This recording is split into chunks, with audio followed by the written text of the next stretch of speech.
semuanya, pernah dengar tentang penyakit kusta? Tenang, di video kali ini kita bakal jelasin dengan cara yang seru dan juga gampang dipahami. Jadi, jangan di skip ya, tonton sampai habis. Apa itu kusta? Nah, jadi penyakit kusta ataupun disebut leprosi adalah infeksi yang menyerang kulit serta saraf tepi akibat bakteri Mycobacterium leprae. Bagaimana gejalanya? Nah, jadi gejala dari kusta yang pertama itu ada hilangnya sensasi pada area yang terkena dan dapat berujung pada kecacatan. Yang kedua, kulit tidak berkeringat. Dan yang ketiga, kulit terasa kaku dan kering. Lalu yang keempat, luka yang tidak terasa, nyeri di telapak kaki. Dan yang terakhir adalah bengkak atau benjolan di wajah dan telinga. Tipe kusta yaitu yang pertama ada pausibasiler dan kedua multibasiler. Tipe kusta yang pertama yaitu pausibasiler, yaitu biasanya lebih ringan dengan ciri berupa 1-5 bercak putih ataupun kemerahan dan hanya satu saraf yang mengalami gangguan. Sementara itu, tipe kusta yang kedua yaitu ada multibasiler. Tipe multibasiler sendiri itu memiliki gambaran klinis lebih berat dengan lebih dari 5 bercak ataupun gangguan saraf, serta dapat ditemukan benjolan, bercak menebal, atau infiltrasi pada kulit. Lalu bagaimana sih bisa terjadinya kusta? Nah, jadi mekanisme terjadi penyakit kusta yaitu diawali dengan virus Mycobacterium leprae menginfeksi terutama pada saraf tepi dan juga kulit. Karena menyerang saraf, salah satu gejala khasnya adalah berkurangnya atau hilangnya sensasi, yaitu sensasi rasa raba dan juga rasa sakit di area kulit ataupun anggota tubuh yang terinfeksi.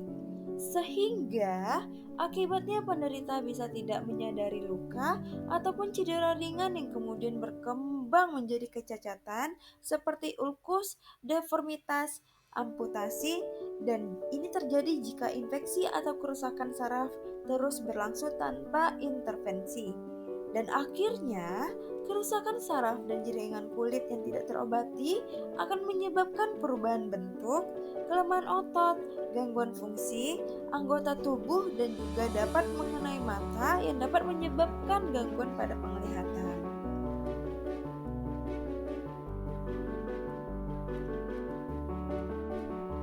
Lalu, penyakit kusta itu bisa menular lewat apa aja sih, Kak? Nah, jadi penyakit kusta bisa menular melalui banyak cara. Yang pertama melalui droplet dari saluran pernapasan seperti batuk dan bersin. Lalu bisa saat terjadi kontak dekat dan berkepanjangan dengan penderita yang belum diobati. Dan yang ketiga, penyakit kusta menular lewat sentuhan singkat, berbagi alat makan, atau berjabat tangan. Dan selain itu, penularan juga bisa dari ibu ke janin, namun tidak umum terjadi. Nah, aku mau ngasih tahu nih beberapa hal yang bisa meningkatkan risiko tertularnya kusta. Antara lain, yang pertama ada kontak erat dan lama dengan penderita kusta yang belum menjalani pengobatan. Lalu, yang kedua yaitu tinggal di daerah endemik di mana kasus kusta masih banyak ditemukan.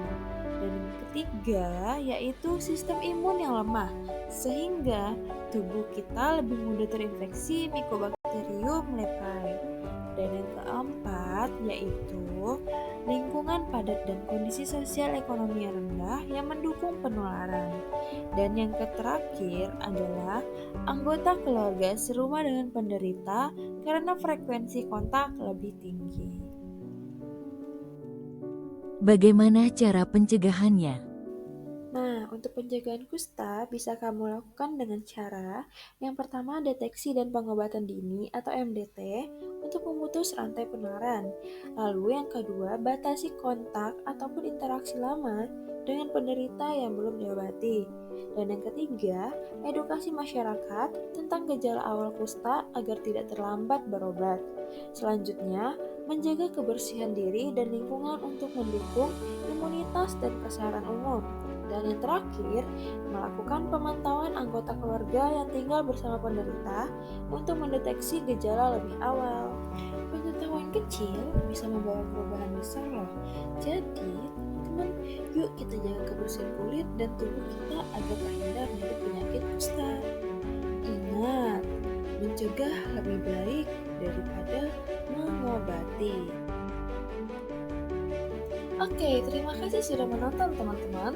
Jadi, video edukasi ini dibuat oleh kelompok 7 dengan beranggota Adam Rizky dengan NIM akhir 029, Septi Nabila dengan NIM akhir 018, Sri Fuji Lestari dengan NIM akhir 025, Zilma Afrotenida dengan NIM akhir 015, dan Shema Hunafa Hursi dengan NIM akhir 017.